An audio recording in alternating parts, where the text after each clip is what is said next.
Diving plane crashed near Lodi today with more than a dozen people on board, and tonight the owner of that skydiving company is talking about that terrifying ordeal.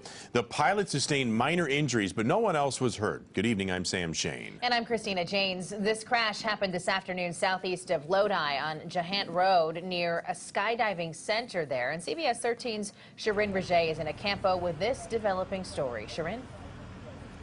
Christina and Sam, it's remarkable that all 18 people on board this plane that landed upside down in a field behind me here walked away without any major injuries. Now, the FAA is saying tonight that that pilot, just moments after takeoff, started experiencing engine problems.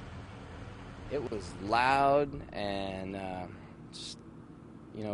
like any other crash, you would hear a lot of commotion, a lot of dust. What was supposed to be a thrilling skydiving adventure turned into a very different wild ride. I heard the crash, looked behind me, and just over the top of the grapevines in was a plane cartwheeling within 200 feet of me. Kevin Coughlin was at work welding at the time when he looked up to his amazement. We ran over there, but all the skydivers were all on their feet and getting each other out, and the pilot was the last guy out.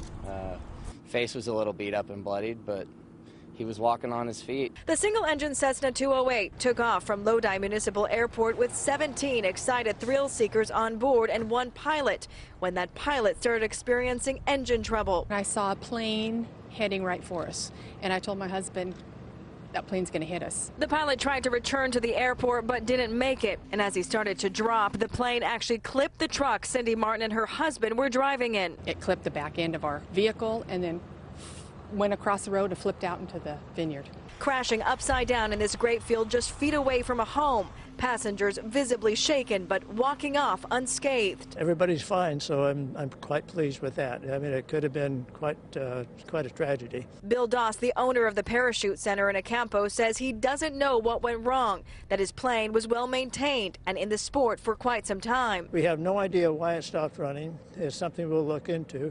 It's quite a new airplane, has a lot of upgrades on it.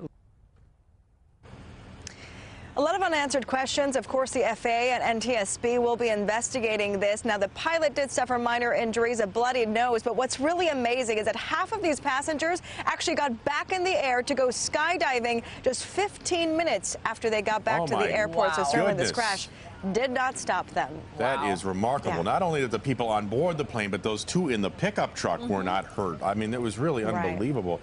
All right, Shirin, thanks so much. Live from Acampo. Now, this is not the first incident at what is known as the Parachute Center. There have been at least 10 skydiving deaths at that center in the past 15 years, the latest this February. Several involving expert skydivers, by the way. In April of 2012, a 71-year-old veteran skydiver died crashing into a vineyard next to the Parachute Center. In September 2009, 2 skydivers died while performing a formation jump when their parachutes became entangled. The owner of the Parachute Center says that statistically, for the number of jumps performed at that school, it is as safe as any other place. And the Parachute Center made international headlines when this video of Laverne Everett went viral in 2012.